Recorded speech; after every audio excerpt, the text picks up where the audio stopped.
बिस्मिल्लाहिर्रहमानिर्रहीम। ख़ातिन हज़रात, अख्तर अब्बास का सलाम पहुँचे। आज की दुनिया की हर लड़की जीना चाहती है, उड़ना चाहती है और अपने साथ ऐसे पार्टनर को लेके चलना चाहती है जो उसको जीने में हेल्प आउट करे, जो उसकी खुशी का साथी हो, जो कभी कभी उसकी तारीफ़ भी करे, जो कभी कभी उसकी तहसीन भी करे।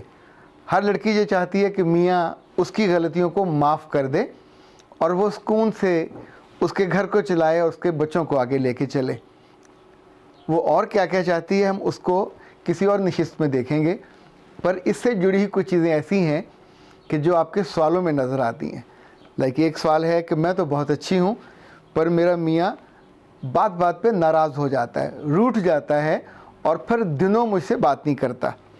दूसरा सवाल मिसेस यूसुफ ने किया है कि सर बताइए मेरे मियाँ के मूड का मैं क्या करूँ, ये पल पल बदलता है, बारिश जैसा है, मौसम जैसा है, कभी पल में तोला पल में माशा। और एक खातून ने अपने मियाँ के बारे में ज़रा सख्त लफ्ज़ इस्तेमाल किया है और कहा कि इसके अंदर इतना जहर क्यों भरा हुआ है, ये इतने ताने क्यों देता है, माफ़ क्यों नहीं करता। एक बात अगर पकड़ ले तो महीनों और कभी कभी तो बरसों उसको जिताता क्यों रहता है। खातिन हज़रात, मर्द सारे एक जैसे तो नहीं होते पर उसमें कुछ चीज़ें बिल्कुल कॉमन हैं। लाइक अगर वो फैमिली पर्सन है तो फिर तो बहुत तंग नहीं करेगा, पर फिर वो तंग करेगा इस बात पे कि उसके बच्चों को आप कितना अटेंड करते हो। फिर वो इस बात पे तंग करेगा कि आप उसकी माँ बाप को और उसकी बहन भाइयों को कितना अटेंड करते हो। उसका फोकस अपना घर और अपनी फैमिली होता है। अगर वो सेल्फ प्रेज़ का आदी है तो वो चाहेगा कि आप उसकी तारीफ़ करो। जगह जगह बहुत से मर्द हैं, उनकी बीवियों ने ज़िंदगी में कभी उनकी तारीफ़ नहीं की होती, सारी दुनिया उनकी तहसीन कर रही होती है, पर उनकी बीवियों को उनसे गिले ही गिले होते हैं। ज़ाहिर है वो गिले कभी दूर नहीं हो सकते। इसी तौर पे कुछ मर्द स्पेस चाह रहे होते हैं, कुछ मर्द चाहते हैं कि उनकी प्राइवेसी बरकरार रहे और उनके कामों में मुदाखलत कम से कम हो। कुछ मर्द चाहते हैं कि जब वो घर आएँ तो हर काम रूटीन में हो रहा हो, उनसे न पूछा जाए कि क्या पकाऊं और क्या ना पकाऊं, पर कुछ चाहते हैं कि उनसे पूछा जाए कि पकाऊं या ना पकाऊं, कुछ लेके आएंगे या घर में मैं क्या तैयार करूं। सो अगर आपको उनके साथ रहते हुए उनकी टाइप समझ आ जाए तो आपकी ज़िंदगी आसान हो जाएगी। लिटरली आप उनको साथ लेके उड़ने लग जाओगे। पर अगर आपको उनकी टाइप ही समझ नहीं आती और आपने उनको कभी जानने की और जांचने की अपने गुस्से की वजह से या अपनी कम फहमी की वजह से कोशिश ही नहीं की, तो ज़ाहिर है कसूर तो फिर आपका होगा।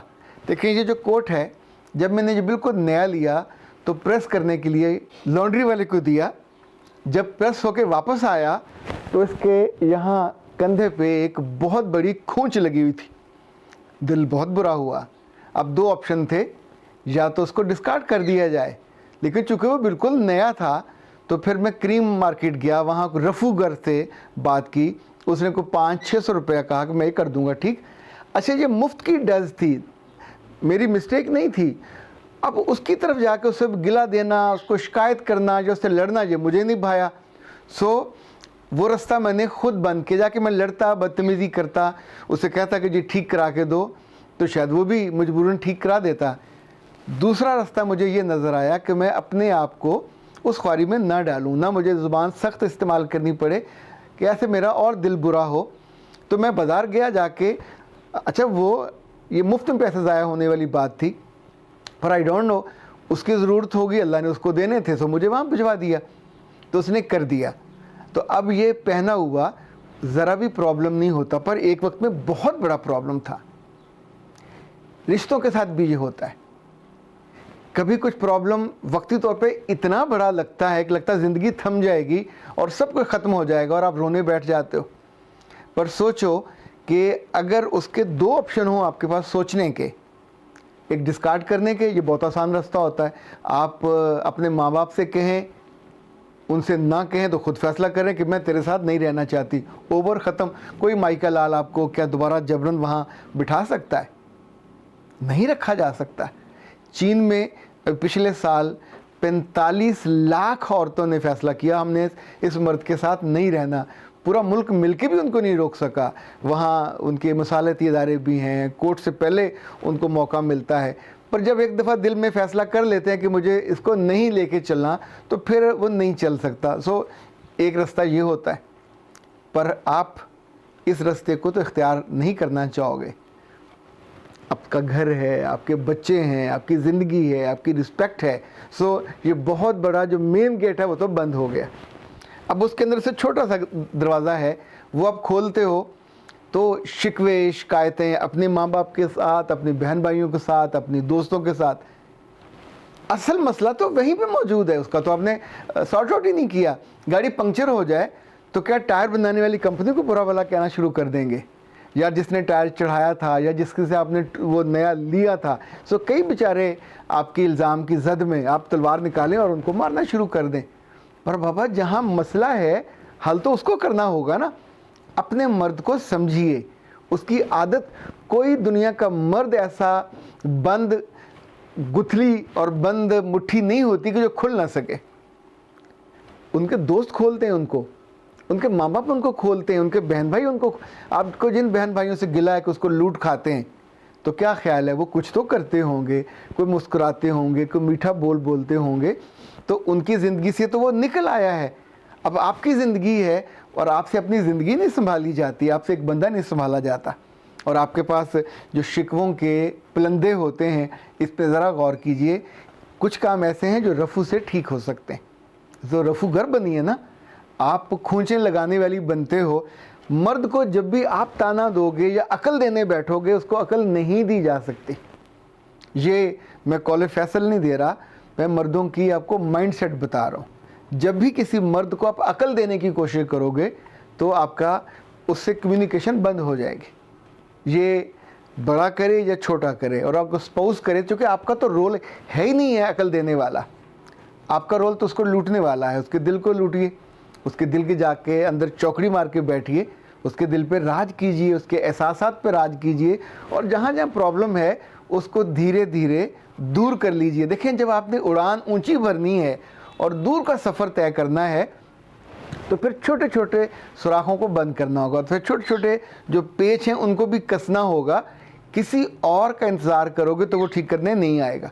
हाँ, कभी इतनी अंडरस्टैंडिंग हो जाए कि दोनों मिलके किसी के पास चले जाएं, कंसल्टेंट के पास, और वहाँ भी आप उसके सामने अपने मियाँ को शर्मिंदा नहीं करेंगे, पहले कुछ तारीफ़ करेंगे, तहसीन करेंगे, बहुत अच्छे हैं, इनके होने से घर में ये खूबी है।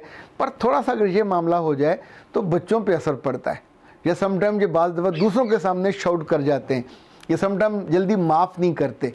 पर ये दूसरों के पास जाने से पहले आपको कुछ दिन तो ऐसे वक्त गुजारने चाहिए, निकालने चाहिए। रात को सोने से पहले, खाना खाते हुए, खाना खाने के बाद, ये क्यों नहीं उनसे कह सकते कि मुझे आपसे 5 मिनट चाहिए, मैंने अपना दिल रफू करना है, मेरे दिल पे थोड़ा सा बोझ है, अब बताइए मैं किससे बात करूं? आप ही हैं मेरी ज़िंदगी के मर्जा, मावा, अव्वल, आखिर, और तो है कोई नहीं है। जब आप मोहब्बत से कोई बात कहते हैं तो सुन ली जाती है, जब आप अगले की इज़्ज़त नफ्स को मजरूह नहीं करते तो भी सुन ली जाती है। कोई मर्द पत्थर का बना हुआ नहीं होता। आज़मा देखें, अगर आपका मानना कि नहीं मेरा मर्द जहरीला है, ये ऐसा है वैसा है, तो क्या अल्लाह माफ़ करे ये किसी और दुनिया से आया? इस दुनिया के तो सारे मर्द कहीं ना कहीं कोई ना कोई औरत उनके साथ, उनके एहसासात के साथ, उनके जज्बात के साथ उनको मोल्ड करती है। कभी माँ होती है, कभी बहन होती है, बहुत ज़्यादा बीवियाँ होती हैं, और उनसे भी ज़्यादा बेटियाँ होती हैं। सो बराह करम इन पलंदों को संभालने और इनको कैरी करने और जमा करने और इनका थद्दा बनाने से मसला हल नहीं होगा, तोड़ने से भी हल नहीं होगा, ये रफू करने से होगा। तो अच्छी सी रफू घर बनी है ना, फिर ज़िंदगी आपकी अच्छी और ख़ूबसूरत हो जाएगी। और ऑफ कोर्स फिर मुझे फिर ढेर सी आप दुआएं भी देंगी। अपनी दुआ में याद रखिएगा। मैं आपको दुआ देता हूँ कि आपकी ज़िंदगी के जो छोटे छोटे जहाँ जहाँ ये लगे हुए कट लगे हुए हैं, या जहाँ जहाँ प्रॉब्लम है, आप ही के हाथों वो दूर हो जाए। अख्तर अब्बास को इजाज़त दीजिए। अस्सलाम वालेकुम।